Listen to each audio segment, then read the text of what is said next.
Swiss ব্যাংকে অর্থ নিরাপদে থাকবে এমন আস্থা রেখে বাংলাদেশিরা সহ বিশ্বের বিভিন্ন দেশের মানুষ অর্থ পাচার করে থাকেন বলে মনে করা হয়। কিন্তু অর্থ পাচারের কোনো সুনির্দিষ্ট প্রমাণ পাওয়া যায় না। এমনকি বিভিন্ন ব্যাংকে কার কত টাকা জমা রয়েছে সেটির তথ্য কোনো সংস্থাকে দেওয়া হয় না। সুইস ব্যাংক গ্রাহকের তথ্যের গোপনীয়তা বজায় রাখার কারণে বাংলাদেশি সহ বিশ্বের বিভিন্ন দেশের মানুষের কাছে জনপ্রিয় হয়ে উঠেছে। সুইস ব্যাংক কি? সুইস ব্যাংক কোথায় অবস্থিত? সুইস ব্যাংক নামে আসলে এখন কোনো ব্যাংকই নেই। এই ব্যাংক প্রতিষ্ঠিত হয় 1854 সালে 6টি ব্যাংক মিলে সুইস ব্যাংক কর্পোরেশন নামে এবং 1998 সালে এই ব্যাংকটি বন্ধ হয়ে যায়। অবাক হচ্ছেন? তাহলে এই যে কোটি কোটি টাকা সুইস ব্যাংকে পড়ে থাকার গল্প শোনা যায়, এ সবই কি মিথ্যে? না, এই সব কথা মিথ্যে না। সুইস ব্যাংক নামে আলাদা কোনো ব্যাংক না থাকলেও Swiss financial market supervisory authority বা ফিনমায়ের অধীনে সুইজারল্যান্ডের সকল ব্যাংক যেমন ইউবিএস, ক্রেডিট সুইস ইত্যাদি বর্তমানে সুইস ব্যাংক নামে পরিচিত। মানে 1998 সালে সুইস ব্যাংকের বিলুপ্তির মাধ্যমে আরেকটি নতুন ব্যাংকিং ব্যবস্থার শুরু হয়। আজ থেকে প্রায় 300 বছর আগে থেকেই সুইজারল্যান্ডের একটি ব্যাংকে গোপন অ্যাকাউন্ট খুলে টাকা জমা রাখার ব্যবস্থা ছিল। ফ্রান্সের রাজাদের সঞ্চিত অর্থ গোপন রাখার প্রবণতা থেকেই এই ব্যবস্থা চালু হয়। সপ্তদশ শতকের শুরুতে ইউরোপের বিভিন্ন জায়গা থেকে অর্থ ব্যবসায়ীরা সুইজারল্যান্ডে এসে পৌঁছায়। তাদের বেশিরভাগই ছিলেন ইহুদি। জেনেভাকে কেন্দ্র করে বেশ কিছু আর্থিক লেনদেনের প্রতিষ্ঠান গড়ে উঠেছিল সেই সময়। 1773 সালে ট্রেড কাউন্সিল অব জেনেভা ব্যাংকিংয়ের নীতিমালা প্রকাশ করা হয়, যে নীতির মূল কথাই ছিল কেবল গ্রাহক ছাড়া অন্য কারো কাছে অ্যাকাউন্ট সম্পর্কিত কোনো তথ্য জানানো যাবে না। শুধু তাই নয়, এই নীতিমালায় যারা কর ফাঁকি দেন তাদেরকেও সুস্পষ্টভাবে ছাড় দেয়া হয়েছিল বলে অনেকে মনে করেন। 1741 সালে আনুষ্ঠানিকভাবে সুইজারল্যান্ডের প্রথম ব্যাংক উইজেলিন অ্যান্ড কো প্রতিষ্ঠিত হয়। এরপরে 1854 সালে 6টি ব্যাংক মিলে একই ছাতার তলায় সমবেত হয়ে একটি যৌথ সংগঠন তৈরি করে।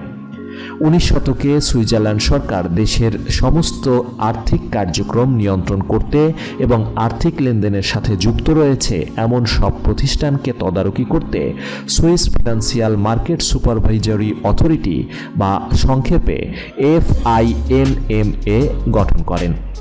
এই অথরিটির অধীনে যত ব্যাংক আছে তাদের সবগুলোকেই একসঙ্গে বলা হয় সুইস ব্যাংক। জানলে অবাক হবেন, বর্তমানে সুইজারল্যান্ডের প্রায় 300-র বেশি ব্যাংক এই FINMA এর তালিকাভুক্ত। সুইস ব্যাংক কেন জনপ্রিয়? সুইস ব্যাংক আইন অনুসারে একজন ব্যাংকার কোনোভাবেই কোনো গ্রাহকের অ্যাকাউন্ট সংক্রান্ত তথ্য অন্য কোথাও প্রকাশ করতে পারেন না। এমনকি কারোর অ্যাকাউন্ট সুইস ব্যাংকে আছে কিনা তাও ব্যাংকার কাউকে জানাতে পারবেন না।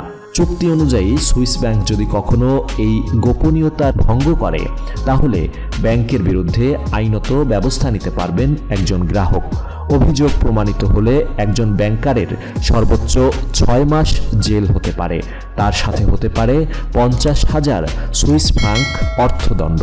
এই চূড়ান্ত গোপনীয়তার শর্তেই সারা বিশ্বে জনপ্রিয় হয়ে উঠেছে সুইস ব্যাংক। সুইস ব্যাংক নিয়ে অনেকেরই ধারণা হয়তো বিত্তশালী ব্যবসায়ী, দুর্নীতিবাজ নেতা কিংবা কুখ্যাত মাফিয়ারাই শুধুমাত্র এই ব্যাংকের গ্রাহক হতে পারেন, কিংবা সেই সব মানুষ যারা নিজের কালো টাকার খোঁজ খবর কাউকে জানতে দিতে চান না। কিন্তু এই ধারণা একেবারেই সঠিক নয়। সাধারণ যে কোনো ব্যাংকের মতো সুইস ব্যাংকেও প্রায় যে কেউ অ্যাকাউন্ট খুলতে পারেন। বিশেষ করে যেসব দেশের সরকার অস্থিতিশীল সেই সব দেশের বাসিন্দারা মূলত আর্থিক সুরক্ষার জন্য সুইস ব্যাংকে অ্যাকাউন্ট তৈরি করে থাকেন। অবশ্য ইদানিংকালে সুইস ব্যাংকের এই গোপনীয়তার নীতি শিথিল করা হয়েছে কিছু কিছু ক্ষেত্রে। কিছু কিছু দেওয়ানি মামলা, যেমন বিবাহ বিচ্ছেদ সংক্রান্ত মামলা বা মানি লন্ডারিং, কর ফাঁকি অথবা সুইস আইনে অবৈধ সেসব ক্ষেত্রে গোপনীয়তার কড়াকড়ি কিছুটা শিথিল হয়েছে। তার মানে এই সব ক্ষেত্রে মামলা হলে সুইস ব্যাংক বাধ্য থাকবে গ্রাহকের তথ্য প্রকাশ করতে। সুইস ব্যাংকে টাকা রাখার নিয়ম। অনেকভাবেই অ্যাকাউন্ট খোলা যায় সুইস ব্যাংকে, তবে গোপনীয়তা রক্ষাই যদি অ্যাকাউন্ট খোলার মূল কারণ হয় তাহলে নাম্বারড অ্যাকাউন্ট খোলাই শ্রেয়।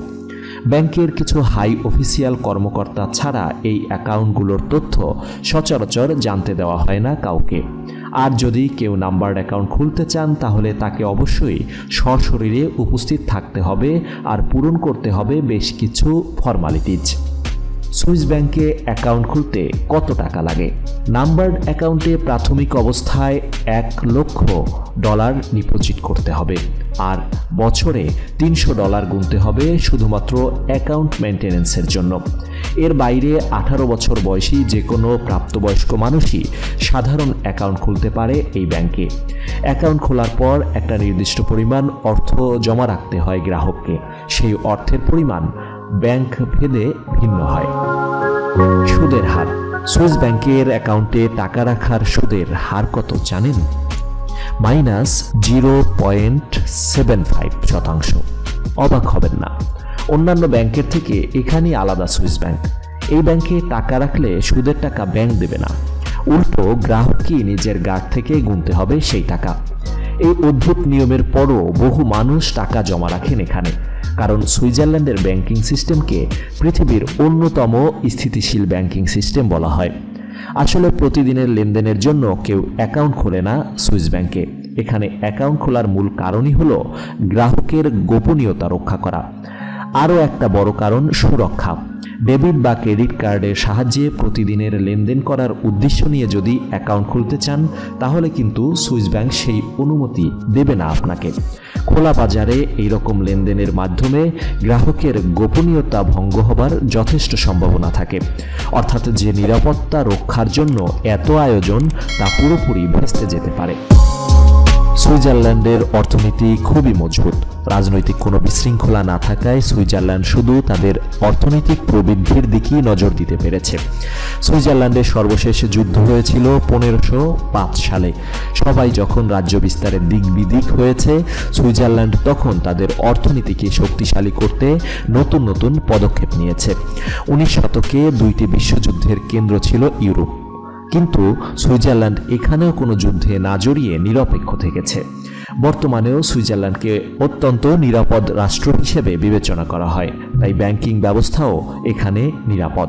কিন্তু আইনের আড়ালে কর ফাঁকি এবং অবৈধ অর্থের ভাণ্ডার হয়ে ওঠায় সুইস ব্যাংকের সুনামের থেকে দুর্নামই অনেক বেশি। যদিও বর্তমানে আন্তর্জাতিক চাপের মুখে সুইস ব্যাংকগুলো কিছুটা শিথিল হয়েছে। 2005 সাল থেকে ক্রমাগত আন্তর্জাতিক চাপের মুখে 2013 সালে তথ্য বিনিময় করার একটা আইন করা হয়।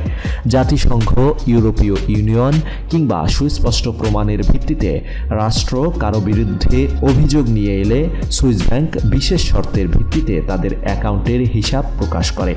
তবে একটা ভুল ধারণা আছে মানুষের মধ্যে যে সুইস ব্যাংকে হয়তো অনেক বেনামি অ্যাকাউন্ট আছে, যে কথার আসলে কোনো ভিত্তি নেই।